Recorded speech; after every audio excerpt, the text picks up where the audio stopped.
This is A Silent War Within, the podcast dedicated to confronting the unseen mental health battles carried by our first responder and healthcare heroes. This show is about real stories, real struggles, and real ways to survive the storm and come out stronger on the other side. For too long, stigma has kept you silent, but this is your space to bravely break that silence, share vital insights, and build a community where your well-being truly comes first, because your service deserves unwavering support.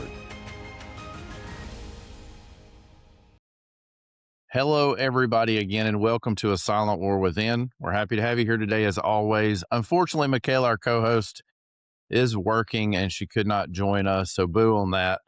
Nurse schedule kind of sucks sometimes. I'm sure our guest can attest to that. We have somebody really special today that we've been trying to get for a while and finally got her on, so we're super excited about that.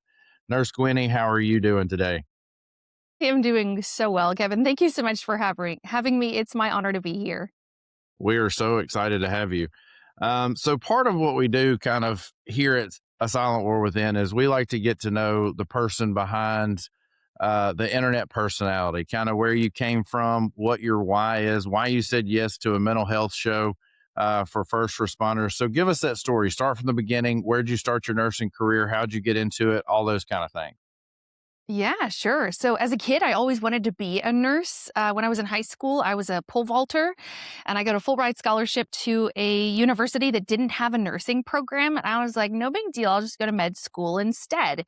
But after a year of pre-med, I was like, chemistry sucks. And I don't want to do this for 13 years, 4 years of undergrad, 4 years of med school, and then who knows how many years of residency. I just wasn't interested in that. I did not have the resilience for that much.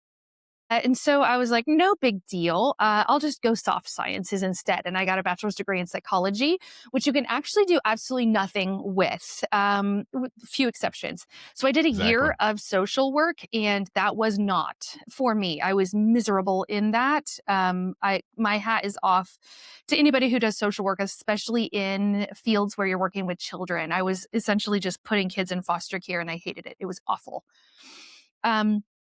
And so I had gotten married pretty young and started having kids about a year and a half after I got married, and was putting my husband at the time through his master's degree program.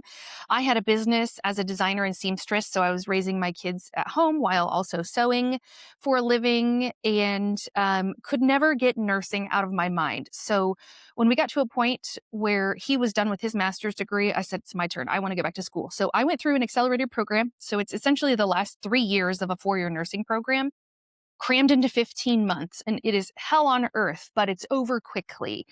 And so I went through that, immediately started out in the emergency department, moved to Kansas City a year later, and I was working in a level 1 trauma center there, which is a ton of fun, getting that high volume of trauma patients, very dramatic. It was a safety net hospital, so we saw a lot of just, it was difficult. It was a difficult place to work. It was routine assaults. Like, it was just part of the job. That I work at a smaller facility now, and I was actually reading an article yesterday about the incidence of assaults specifically toward nurses in the hospital and in the emergency department. And I was reading the statistics, and I thought, oh my goodness, I'm so far removed from that. That used to be kind of the facility that I worked in. It's just on a weekly basis, we would get punched, a full urinal thrown at us, somebody spit at us, tackled. And that doesn't happen where I'm at now. And I'm so thankful that I'm kind of far removed from that. But after I had been there for like 3 years, I was like, I got to get out of here. This is wearing on me. And so that was when I went to fly, and I was a pretty darn good ER nurse at the time. And I thought that was going to translate to me automatically being a good flight nurse. And boy, was I wrong. So Kevin, I don't know if you've ever flown or done critical care, but it's a pretty steep learning curve. Mm-hmm. And I had a lot to learn. And so I felt like I had worked hard to get where I was, and you have to get your advanced certification, so your CFRN, within 2 years of hire, or you're on the chopping block, they get rid of you.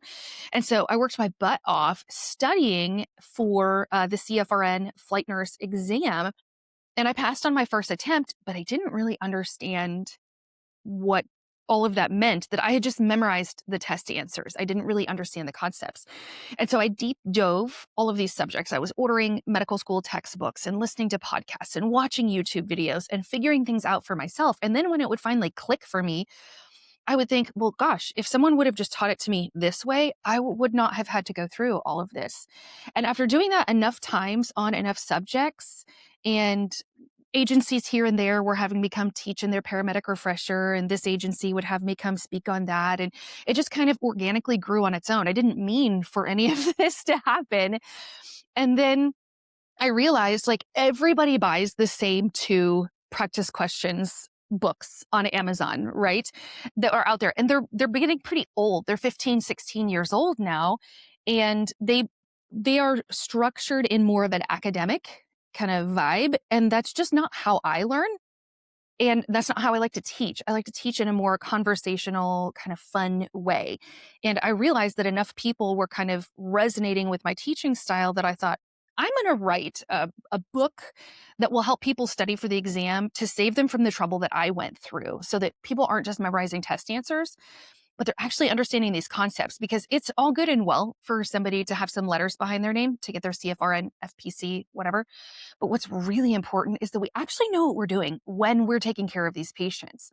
And so that's where the Nurse Gwenny platform started. It's a book called But Why? Going Beyond the What so you can actually understand the why of the things we're doing in critical care. And when I released the book, I, started some social media platforms under the kind of Nurse Gwenny name, and didn't take off right away. And then I did a video one day, just kind of like a wild hair.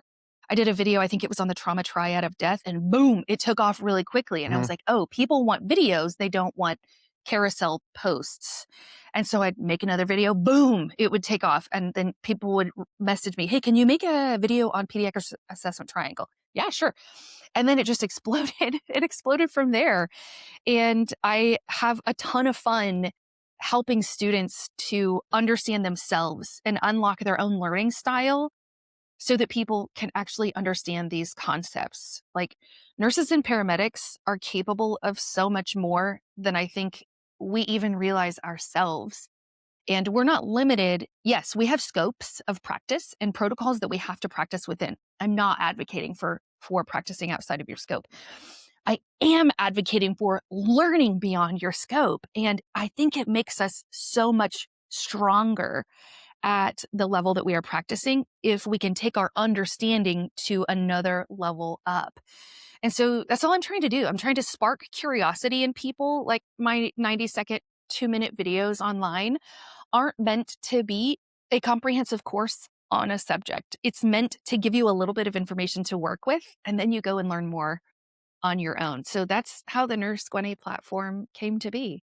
I love it. And some of my background. So I am a paramedic by trade, but I'm now a manager for a very large critical care neonatal and pediatric transport organization. So yes, I've Excellent. flown. Yes, I've done the critical care.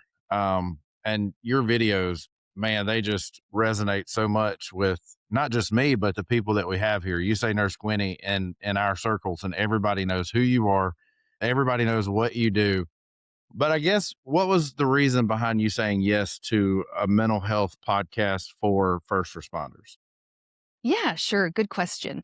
So I've spoken about it on a couple of other podcasts, and I make a brief mention to it from time to time on my social media channels. But as many of us, particularly in healthcare, did, our lives fell apart in 2020. I know I wasn't the only one struggling, but I was going through a really rough time at work. I was working in a really toxic work environment. I wasn't healed from some old trauma in my own life. I had cancer and faced it without telling anybody. Yeah, I literally called in sick for a shift, went to the hospital and had my surgery, signed out AMA from the PACU with a JP drain still in, stayed in a hotel by myself that night, pulled my JP drain the next morning, slapped a Band-Aid over my neck. I had thyroid cancer, and went home. And my husband at the time just thought I had been on a shift for the last 24 hours and did not know that I had had surgery by myself to get rid of thyroid cancer from my body. So I was going through that. I was not doing well in my relationship with my parents because my marriage was falling apart. I was going through a not fun divorce. And so like really there wasn't any area of my life that was going well. In September of 2020, I attempted suicide, and I had one really good friend in that season of life, and he knew that I was really struggling to just push through. It sucked being a healthcare worker, and in 2020, it just sucked just being a person in this world that we had in 2020, right? And so like work sucked, my health sucked, my personal life sucked. It was struggle everywhere. And so it wasn't that I wanted to die. It just, I didn't want to live through all this anymore. But this friend knew that shit had hit the fan at work, and he tried to reach out to me and couldn't get a hold of me. And that was very unusual to me. I was constantly, my phone was in my face. I mean, that was probably the genesis of some of my own mental health issues. Um, and couldn't get a hold of me. And he knew that I had been struggling with some suicidal thoughts.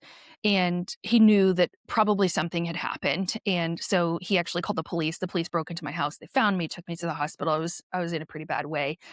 Um, but it took me a long time to really come back from that. I left the workplace that I was in. I started traveling during COVID, but I did a lot of things that kind of helped me to change who I was, and I kind of don't even recognize the 2020 version of myself. And if by me sharing my story through something like a mental health podcast, if I can save somebody else from going through that, then I'll tell the story, even as emotionally expensive as it is for me. Like, I'm not planning to do anything else the rest of the day, because sharing this story is very energy expensive for me. And like, I kind of have to reprocess things. And I'm really grateful that it's a gorgeous day here in Kansas City. And so Yeah. when I'm done with you, I'm gonna go for a walk with my dog and, you know, listen to the birds chirp and leave my cell phone at home and just listen to the wind and just do the things that I know that keep me well.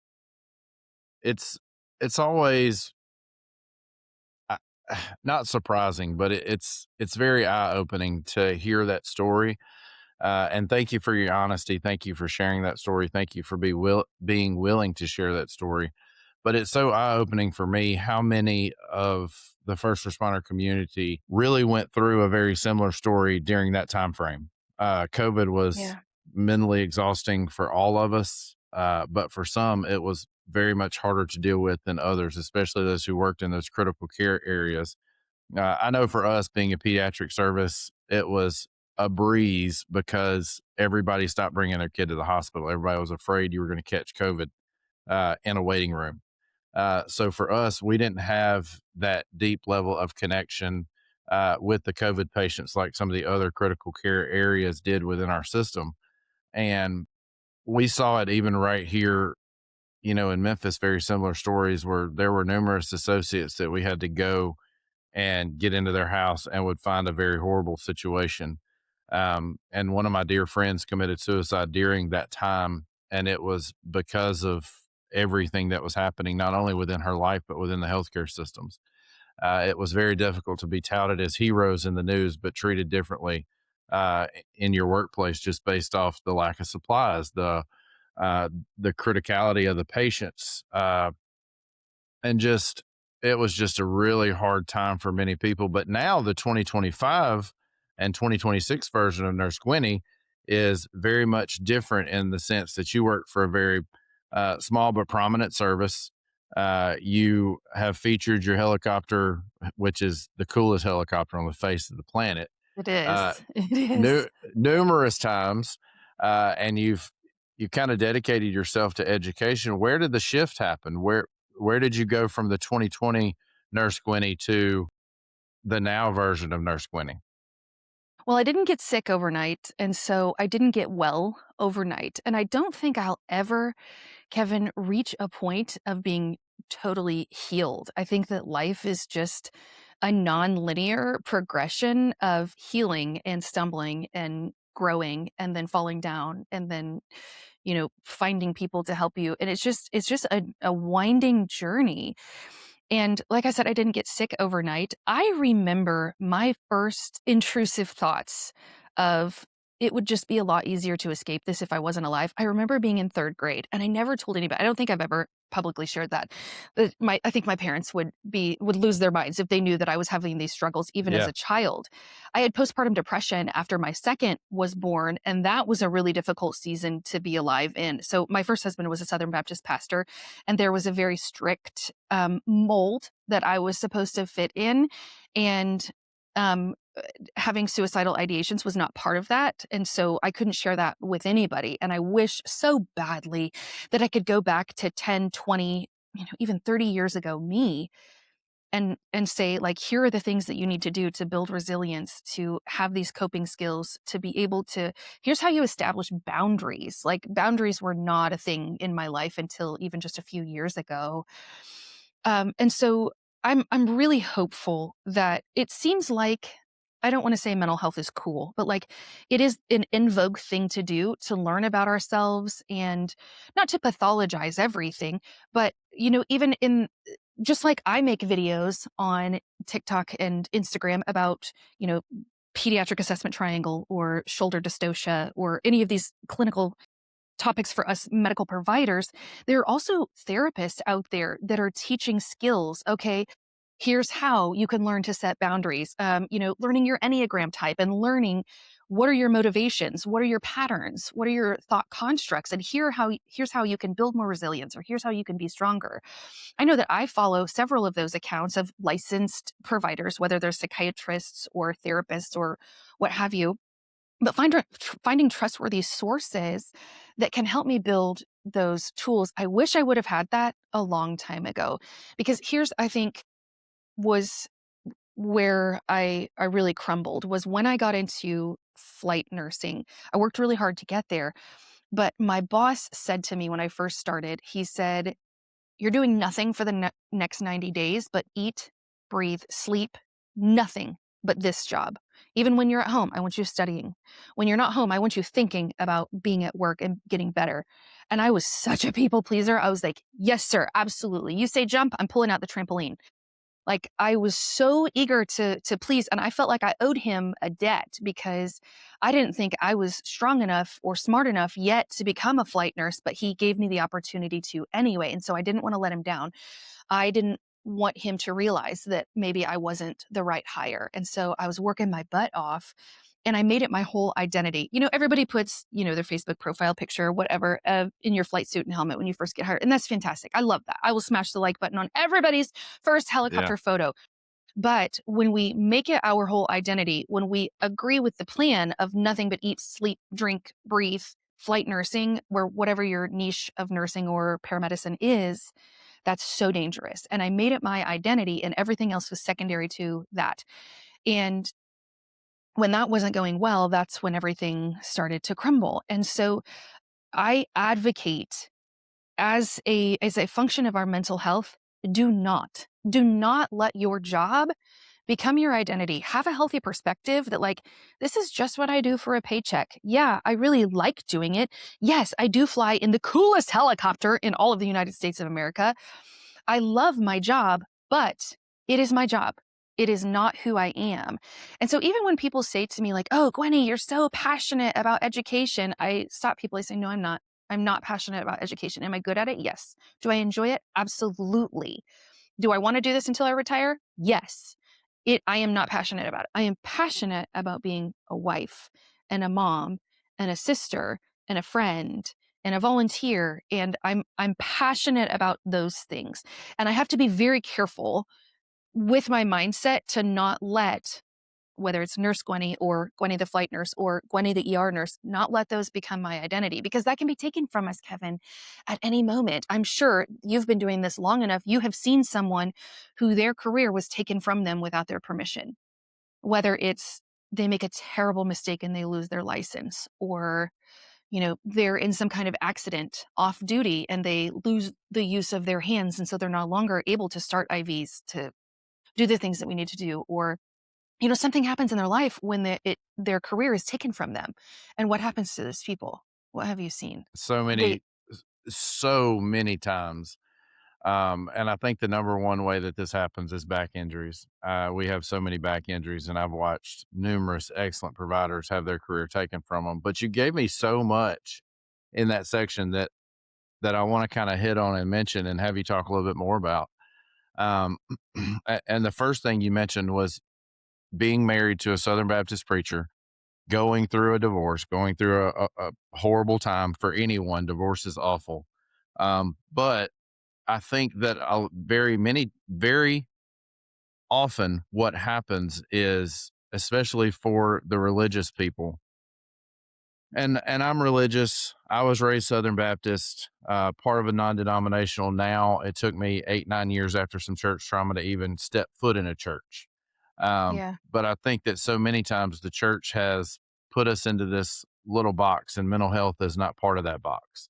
And it Yeah. gets so stigmatized within the church, and people face a whole lot of this religious trauma from going to get help and being almost shunned by this Uh-huh. idea of mental health. Did you experience that? I mean, did you experience that level of, and even through the divorce? I know in Southern Baptist culture, divorce is extremely frowned upon. Did you experience that when you went through Yes. your divorce?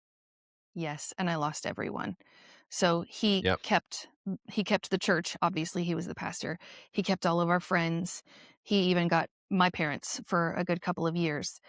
And so not only did I lose my marriage, I lost my social structure because the church, when you are a Southern Baptist pastor, the church is your social circle. I lost all of that. Like I had no one. I had no one in that season, and that made it 1,000 times worse. And yes, it very much was like a ugh. And I had so much shame that didn't just come from other people. It came from within too, because I had been, like that had been my whole experience up until the age of 34, 35, was knowing that kind of mindset. And so not only did I have to reconcile that with others, I had to reconcile it within myself to deal with all of that shame. And then I realized it wasn't a crisis of faith because I still had my faith belief system. I still had my relationship with Jesus. It was a crisis of church membership. And so realize you said you had church trauma and it took you 8 or 9 years to be able to set foot back in a church, recognizing that those two things are separate. Just like I talked about, my identity is in being Gwenny, the wife, the mom, the friend, the sister, all of these other roles. And being a nurse is just my job. Kind of like that, the church is just a building that we go to That's right. sometimes. And my faith and my religion is my relationship with Jesus. And so that means that, like, when I go for a walk, when I'm done with this podcast, that's my church. Like being outside, and I do like a little devotion on my phone most days. Like I don't have to be in a church building. And I too am part of a non-denominational church now. And I really enjoy hearing, we have a myriad of teachers that teach, both men and women, which was another thing that would never Southern have happened Baptist, in the Southern no, Baptist no. church that I Yep. grew up in. Yeah. And like it's caused me to like restructure what I thought was Sure. true about things. And like that it was whew, I'm like stuttering over my words because I don't even know how to explain it. That like reconciling all of that. So going back to your question from a long time ago, sorry, we're taking the long route, That's okay. is that I didn't get sick overnight.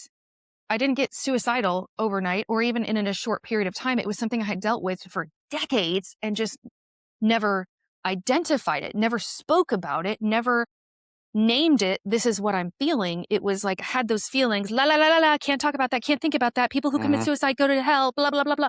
Like trying to shut it off. When instead, I wish I would have had the skills to say, okay, I'm having these thoughts, but I know that these thoughts aren't true. And so what can I do to process these? Let me discover, let me figure out what is prompting this. Okay, it's a feeling of avoidance, like, ooh, there's this yucky thing, there's this negative experience, there's this COVID pandemic going on, there's this really yucky dynamic going on at work, there's this divorce going on, and I want to avoid all of those things. And the avoidance is what's telling me control, alt, delete myself, right? Right. And like I need to find a way that, yes, I can have those thoughts, but it doesn't mean I have to believe those thoughts. And so, like, for me, suicidality wasn't like a one-time oopsie thing. It was years of having those thoughts, of not being able to discuss them, of not processing them. And then for a while, it was making a lot of suicidal jokes. And I heard someone say one time, making suicide jokes is like trying it on for size, like trying to see if it fits, like seeing how it goes, seeing how people respond to that. And so we have a very strict no suicide jokes rule in our house. Like making a joke about a toaster bath isn't funny at our house because we've tried it on, and we don't like how that feels. And I don't want to normalize suicide jokes for my kids because I don't want them to ever be in a place where that's their only option. So, and this is something I don't think I've ever shared on a podcast or spoken to publicly about, is that I still have thoughts. Like when things get really, really rough, my thoughts will say to me, this would be so much easier if we just, cashed in our chips. And so I have the thoughts, but now I have the skill set to say, okay, that's what my midbrain, that's what my survival cortex is telling me to do, is we don't want to survive this anymore. The easiest way to survive is just like not be here. But my prefrontal cortex, the smarter part of my brain, is saying, okay, we have those thoughts. They're there. We have to acknowledge them, but they are not true. And we are not going to, we're not going to follow what those thoughts want to do. And so actually was just on Michelle Harris's podcast last week, The Conversing Nurse, and we talked a little bit about this. The phrase, just do the next right thing. Do you have young kids? Have you watched Yes. Frozen 2? Yes. Okay, I so have there's a 5-year-old. You've watched Frozen 1,000 times. There's a scene in Frozen 2. The music was better in Frozen 1, okay? But the storyline is better in Frozen 2. I don't know. Well, we will argue that. So the storyline is such that Olaf, the snowman, is a figure of Elsa's magic, right? He can only exist because of Elsa's magic. Well, Anna and Elsa got separated from each other in Frozen 2, and Anna, the non-magic sister, is with Olaf, the snowman. And Olaf starts to turn to flurries, and Anna immediately recognizes that her sister is in danger, that she is dying because her magic is fading and Olaf is ceasing to exist. And she's so overcome with grief. And her sister is her best friend. They're orphans. Their parents died a long time. They are all each other has. And she's collapsing under the weight of the grief of like, what am I going to do? And she starts singing, I just have to do the next right thing. And this was like in the theater, beginning of COVID, like when my life was going to shambles. And I was hard crying in the theater watching Anna sing, just do the next right thing. And that is how I put my life back together post-suicide attempt and how I continue to get through the hard days. Like I had a pretty rough season this past winter. Like I've just in the last maybe 4 weeks really come out of it. But like November to early February was pretty rough for me. And I had to put in work every single day to keep going instead of giving in to these thoughts of like, this thing is really, really hard. Let's just kick rocks on out of here. Nope, not going to do that. I'm just going to do the next right thing, because putting my life back together after a suicide attempt when I have very few relationships to rely on, and I've resigned my job at the toxic workplace, and I got fired from the ground service that I was working at because they said since I had attempted suicide, I was now a public liability, which I realize now looking back, that was illegal. We'll come back to that. Put a little like asterisk on your paper to remind me to tell you something about that That's whole right. ground service thing. But the thought of putting everything back together, and I had just moved out because my husband and I had gotten divorced, and like trying to figure out like, where am I going to go to church now? Am I going to go to church somewhere else now? Because I can't go to his church. Like, where am I going to find friends? Like, what do I do? I can't keep working 120 hours a week because that's kind of what got me in this predicament, is my unhealthy relationship with work. And the thought of getting better was an insurmountable task. And so it was just do the next right thing. And sometimes the next right thing was have some water and not just a Diet Coke. And sometimes the next right thing was take your headphones off and let's not CrossFit with music at 150 decibels in our ears. Let's take the headphones off and go for a walk. My therapist told me I was CrossFitting like 2 hours a day. I looked amazing, was so unhealthy on the inside. it was just like funneling all of my rage into, thrusters and squat cleans and all kinds of things. He said, Gwenny, I think that you ought to try going for walks and doing some yoga. And I was like, Dr. Lore, you're full of shit. Like CrossFitting and running 5 miles a day, that's where it's at for me. And he was like, I just want you to humor me. And I was like, me, this specimen of excellence going for a walk? And he was right. It took me a long time, like probably a year, to recognize and to admit, Dr. Lore, you were right. Going for walks and doing yoga and not having music on or not being in a super loud, fast, intense environment was actually really good for me. He kept saying, stress cannot live in a relaxed body. And I was like, bet, stress can live anywhere in me. Okay. He actually was right, though. And so sometimes the next right thing is going to my quiet bedroom with just one candle, so there's barely any light in there, and turning on just some nature noises at a very low level and just doing some yoga and spending time meditating and getting in touch with myself and doing an assessment. Okay, how am I feeling today? Like, how's my thought life? Have I been resting? Have I been honoring my body with its need for nutritional food, or have I been eating garbage that I have to unwrap from a paper? Or, have I been sleeping enough? Am I spending time playing enough, or am I working too much? And those are the next right things. And I have found that when I'm, excuse my language, I call it in the fuck. Like that's my code word that like I love that. to my husband or to my best friend or even to my little brother, I'm very close to my little brother, I can just send them like in the fuck or just even ITF. That means like I am struggling hardcore. Like it's loud up in my noggin right now. And so my small circle of really close relationships, those are the people who can do a check-in and be like, what's going on? Did you have a really tough case at work? Yeah, I had a pediatric cardiac arrest. It's really been keeping me up at night and I'm struggling with that. Or, these kids, they're the light of my life, but holy shit, they exhaust me to no end. And parenting is really hard. We have 5 kids, age 18 to 8. It's really hard. And owning a business is really difficult. And still working 2 clinical jobs is really difficult. And sometimes the end goal is too far away for me to be able to discernibly grasp. And so it's just a whole bunch of the next right thing. And if you just stack enough next right things up end to end, eventually you will have summited that insurmountable problem that was in front of you. And then you look back and you go, my gosh, I did it. All of those little things, that resilience building that I did, that book that I read, that time I made that choice to go to sleep when I could have picked up an overtime shift, or all those little decisions, I see now how they built up to getting me to this point of wellness. And for everybody listening and for you, Nurse Gwenny, I have officially closed the episode guide. We're not even using it anymore because um, I'm like I said, I'm a pretty religious dude. I don't like the word religious. I don't necessarily like the word Christian. I am a Jesus follower who fails every day. Um, but and I don't know how far you believe into this, but God ordained today for a reason because I needed everything you just said. Mm. Because I'm not in the fuck, if you will. But there's a lot of insurmountable things that I need to do the next right thing on. So I needed that message. So if nobody else gets anything from this, I certainly did.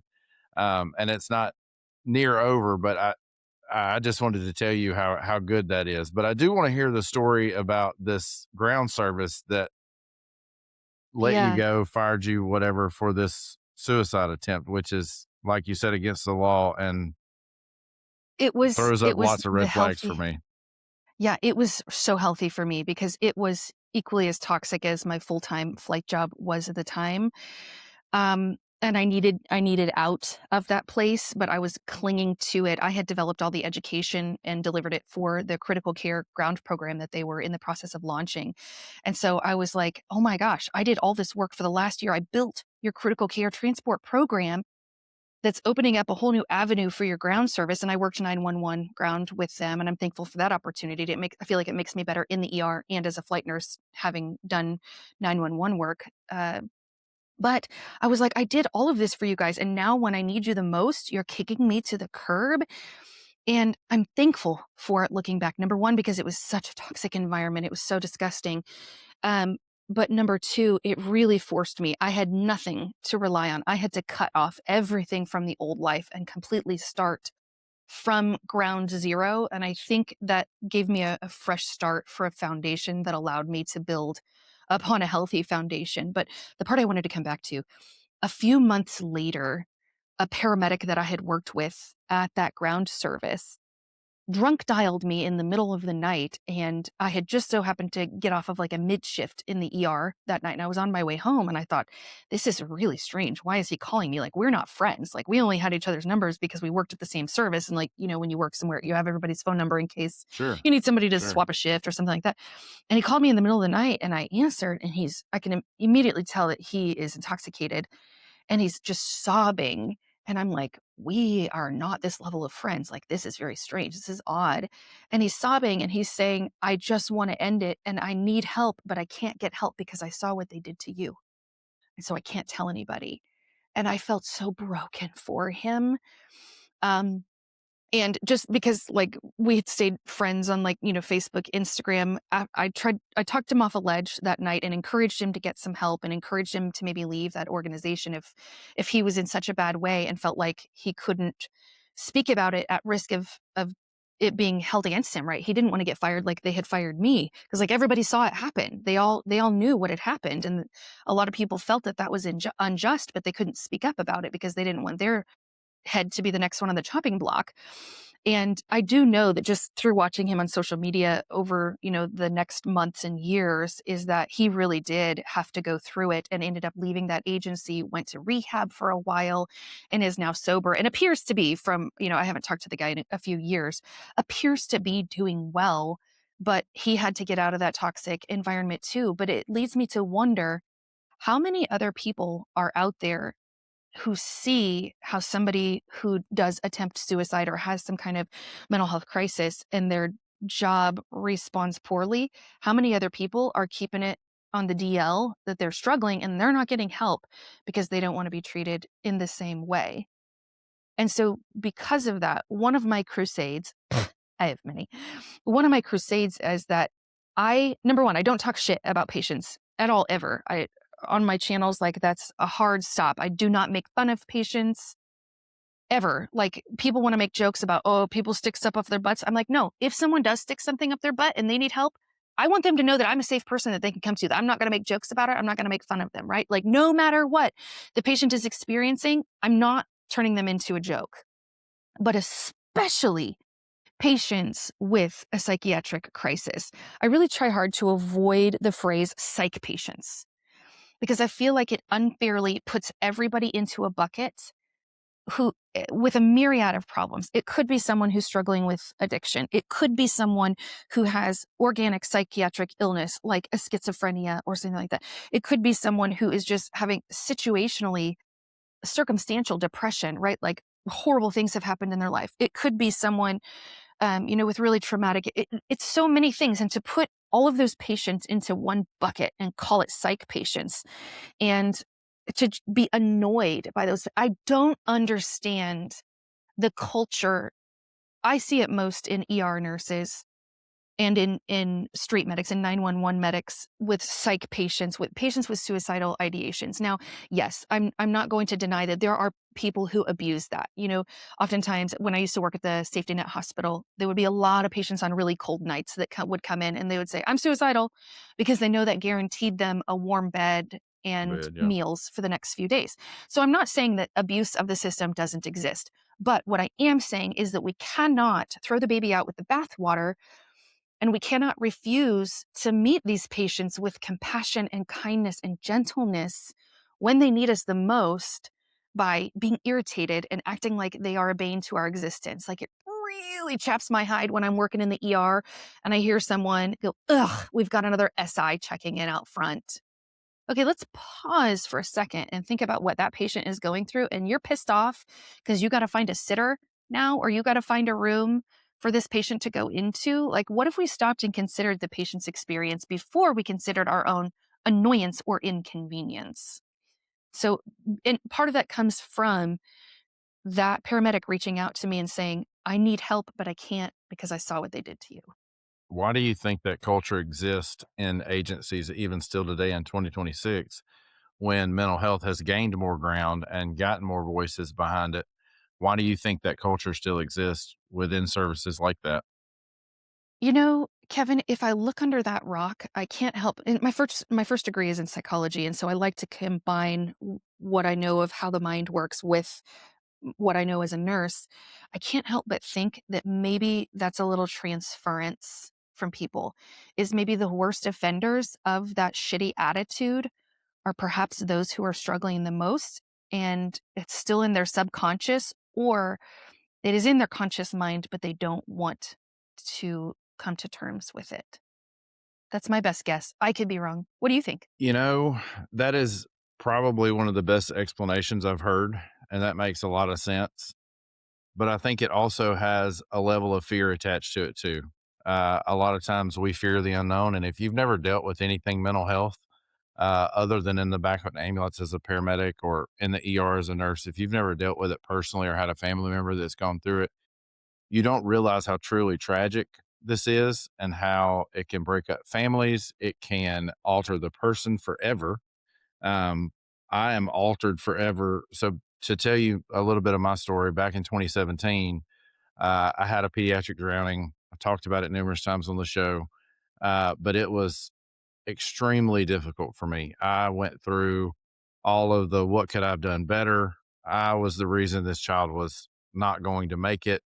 We wound up got kind of handed, what was essentially a dead 4-year old, and I just worked and worked and worked and finally got a pulse back.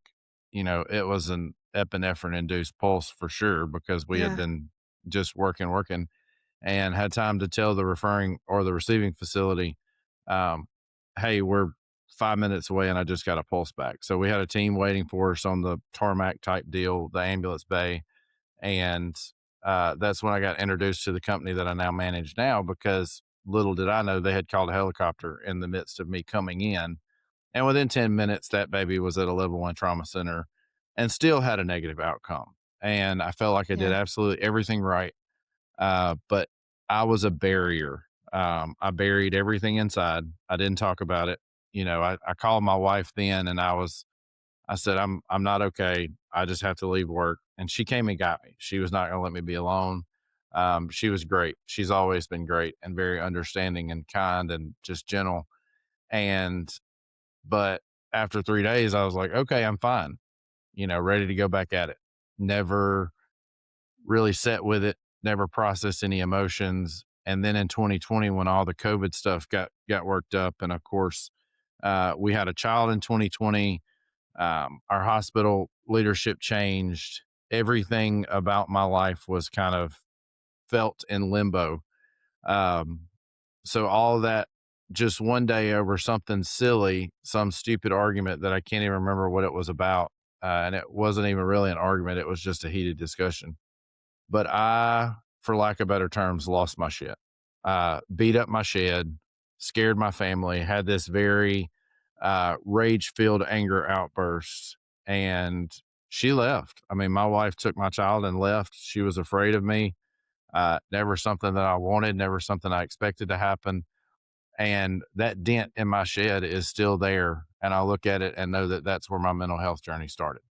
Because after that, I went to get help and found out that there was so much inside that I had pushed down, even things from my childhood that I had not processed.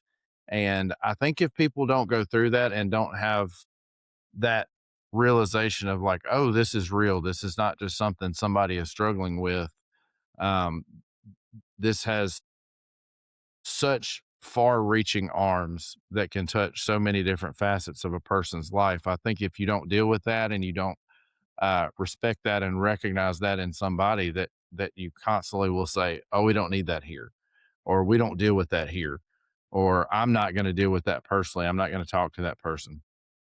And it just so much multiplies the problem when you don't confront it and you don't deal with it. And from a leadership perspective, and of course, we developed peer support and we've got hospital backing and we've got all the things in place. if somebody does go through some type of mental health crisis, and we refer them out to specialty counselors that have dealt with first responders their entire career. So we're lucky in that, but it wasn't until me and about 5 others really got behind that idea that we even adopted a policy that says you won't get fired, you won't have any negative circumstances come on you. But from a leadership standpoint, it's really hard to think of how a leader of an organization would react that way or do that thing that says we don't care or it's not important to us, because people, to me, people are our number one asset. And when you push somebody out the door, it it only hurts you and the company and the morale and everything else involved with it. I think it's really an epidemic level problem that we have, especially in EMS and healthcare in general, that we constantly shy away from the hard things. Maybe it's because we deal with hard things all the time. Yeah, I think you're right. On the other end of the spectrum, though, I think that sometimes those of us who work in emergency medicine, whether it's EMS or in the hospital in the ER, we thrive in chaos. And so I think when we are not in a healthy place in our lives, we have a tendency to create chaos. And I first was introduced to this concept in a podcast that Ginger Locke did several years ago. She had a flight paramedic and his wife, and then Ginger had her wife on, and the four of them talked about relationships and EMS. And Ginger was talking about how sometimes emergency providers, because we know exactly what to do in chaos, right? You can get on scene of an MCI and you can have that thing running like a well-oiled machine in no time flat. You can manage a scene like nobody's business, having been a paramedic for however long you have been. And if 5 ambulances and 5 walk-ins through the front door, and they're all critical patients, and we have no Right. available beds. I, as an ER nurse, I can manage that so well.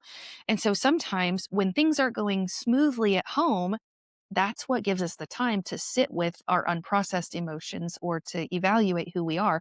That is so scary for some people. And so they're like, I got to create some chaos around here. I got to start a fight, right? Because then that feels familiar and comfortable because we can manage the chaos. And I think another thing that's worth exploring is the day you lost your shit in your shed, you said, I don't even remember what the argument was about. It was just like a heated discussion. Let's just say, for easy illustrative purposes, it was about who's going to take the garbage out. That whatever that final tipping point is, the straw that breaks the camel's back, per se, is your shit fit that day had nothing to do with taking out the garbage. It had to No. do with your pediatric cardiac arrest 3 years prior. And it had to do with you being scared because hospital leadership was changing. And it had to do with your wife was having a baby. And so now you're like, I got to learn to be a dad. And I think that's really important. And that's something that I do with my kids too. And even my husband, and try to do it with myself, is I just told you, like, this past winter was a really rough season in my head. And there was a day where I had lost my shit on my husband's employee. I was trying to film some content, and he had just gotten a new truck, and it's got one of those really annoying, super loud exhaust systems. And he pulled in our driveway on a Sunday afternoon, and he revved it up a whole bunch of times. And it was the last straw for me. And I stomped outside and I just ripped him a brand new asshole. And I was like, you are right. And I just yelled at him. Like, I have no business yelling at him. Like, it's my husband's Yep. employee. He's not anybody that lives in my home or anybody who's under any kind of, I don't have authority over him. And I stomped back in the house, and my husband came back in a little bit later, and he was like, are are you okay? Like, I thought you were joking when you started unloading on him. And then I realized, like, you're serious. And I burst into tears and I said, I don't think it's about what his name is. I don't want to say it. I don't think it's about him revving the truck. And I don't know what it is about, but I'm not okay right now. And I just lose it and I bawl. And he's like, let's process it. Let's talk about it. Like, how's your body feeling? Okay. How's your heart feeling? How's your mind feeling?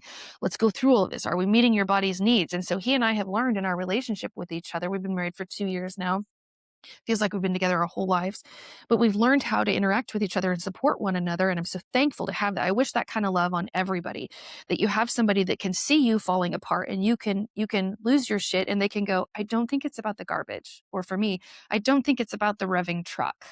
Let's figure out what it is about and then let's help you get through this. And so he was like, I'm cooking dinner for everyone tonight. I want you to go get a pedicure and I want you to like just enjoy peace and quiet and like do something for yourself. And I was like, yeah, okay. So I did that and I came home and I was like, okay, this is the start. Like a pedicure is not going to fix everything. But like, Right. I think we've at least acknowledged like some shit is going on, right? And Hmm. for you, that's exactly Right. what you did. It wasn't about you punching a hole in the shed wall that scared your wife. It was about she realized it was all of this going on in your life and you needed some help. And thank goodness you were able to get that help and to learn to process all that you had experienced. And something you said earlier struck me as well. I feel like this is a lifelong process. Like you fall, you get back up. It's not linear. And I think many times we put the categorization on mental health is it's linear. Like, okay, you went through 6 weeks of therapy, you're good. Well, not necessarily. I'm still learning how to listen to myself, listen to my body, watch my triggers, all the things. I Mhm. struggle with anger, obviously, um, but it's been a process to walk through that and go, what are you truly angry about? Are you angry about the trash for illustration purposes, or are you angry about something that's not dealt with? And I think it's so funny the way you described that and how we love chaos and how we love to have that management of chaos.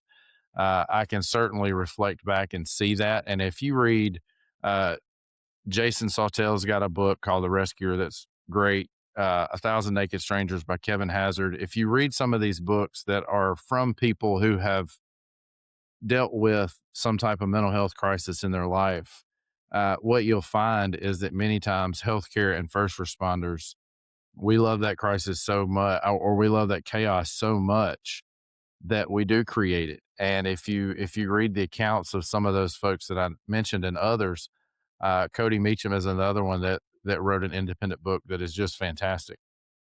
Salty Paramedic is another one. But you I see have read them his in book. It's yeah, great. and you see them in their life create that chaos.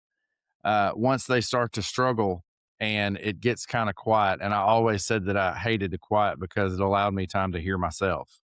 Mhm. And I never really knew what that meant until I started going to therapy and got told, well, it's because you're having to sit with your own problems. You're having to sit with your own thoughts. You're having to sit with your unresolved emotions. And it's taken a journey to get to where I can go, it's not about the trash.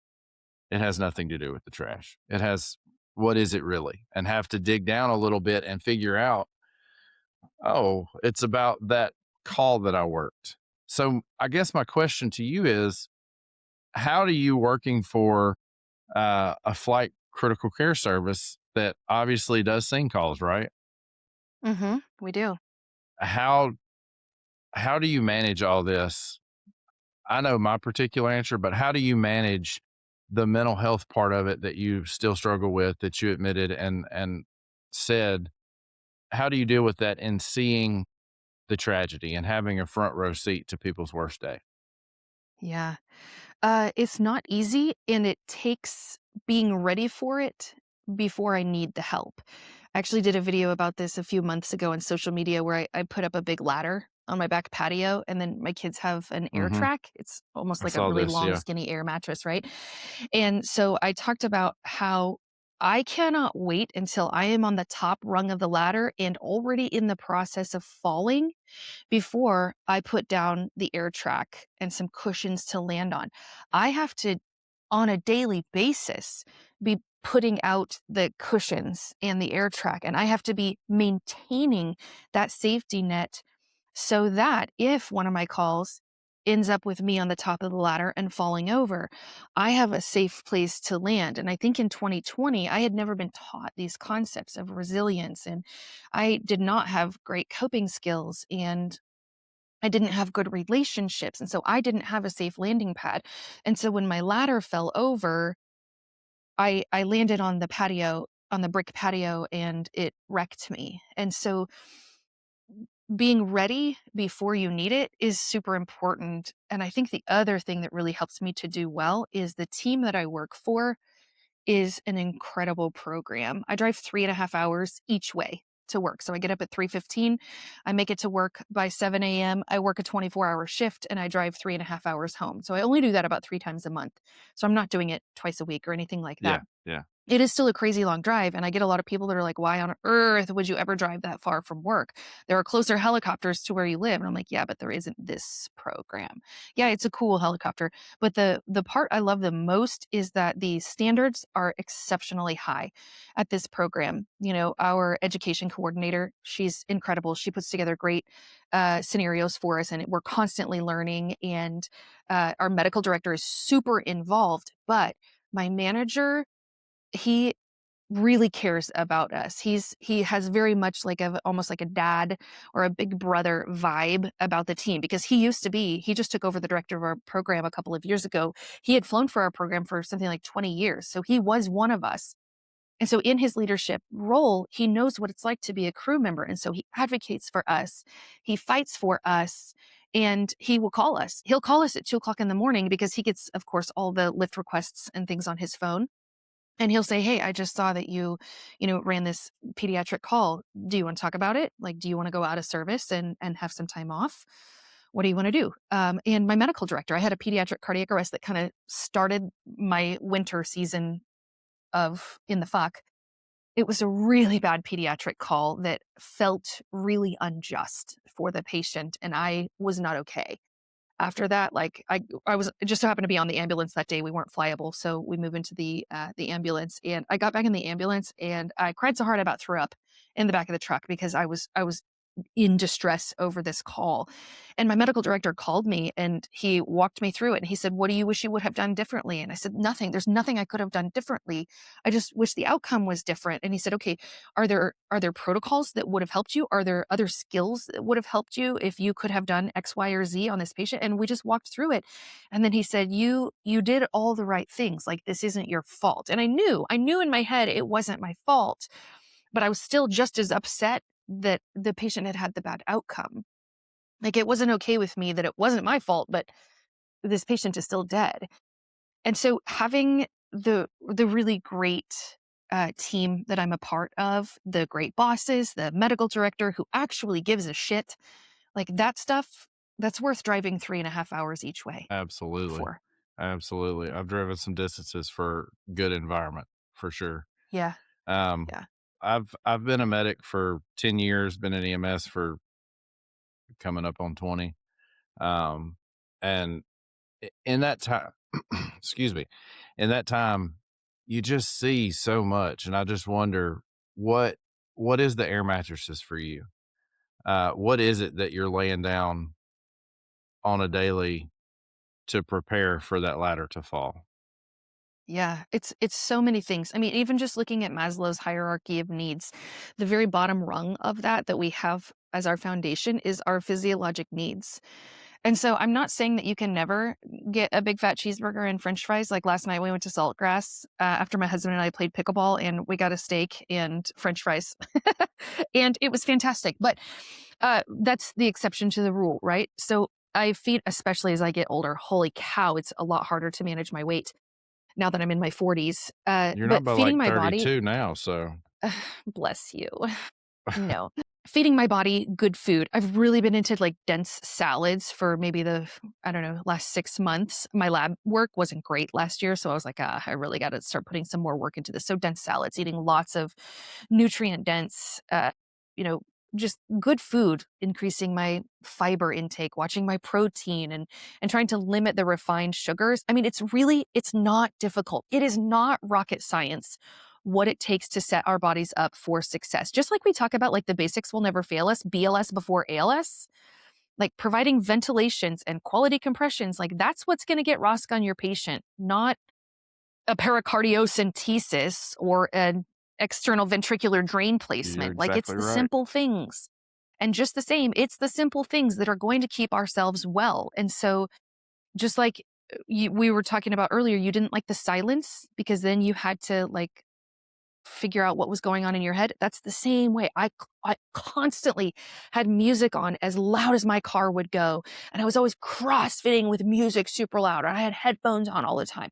I never had silence because that's when I had to face myself. So now I intentionally, like when we go to church on Sundays, we all leave our phones. My husband, myself, my kids, we all leave our phones at home. Don't even take them to church with us. And when I go for walks, like sometimes I'll have headphones on if I want to listen to a podcast or maybe listen to a music, but there are times when I decidedly choose not to have headphones on or music in because I need to listen to the silence. I need to hear the wind blowing. I need to listen to the birds chirping, and I need to hear my own voice. So, taking care of my body through nutritional intake, through sleep. Sleep is so important. I think every year I get older, the more I value sleep because it is so important. I actually was just reading an article the other day of some research of how much sleep impacts our chances of developing dementia and early death and things like that. Sleep is so important. So sleeping appropriately, exercising, and it doesn't have to be 2 hours of CrossFit or running 5 miles a day. It can be going for a walk and doing yoga class. It can be riding your bike outside and just enjoying nature. But so taking care of our body, Maslow's hierarchy of needs. Pain is also part of that. Pain is part of that physiologic needs. So treating my pain, whether that's, I had to go to physical therapy a year ago for my back because working in as an ER nurse and in flight nursing has destroyed my back. More so it was the CrossFit. Has wrecked my back. And so going to physical therapy and taking ibuprofen and putting some Voltaren cream on my back. So fixing that pain, because when we are in pain, that's a constant noxious stimuli that's going to add to that burden that we are already carrying. Knowing when you need to tap out. Like you talked about your pediatric drowning that you had in 2017, where you called your wife and you said, I need to come home. And it's so hard for us as helpers to receive help. And so I was super surprised when you were telling that story and you said, my wife came and got me. I was like, oh, I never would have let that happen back when I was in my season. I never would have let someone come and get me. I would have been like, I can do it myself. I don't need nobody. And letting people help us. And so being willing to not only ask for help, but receive that help is so important.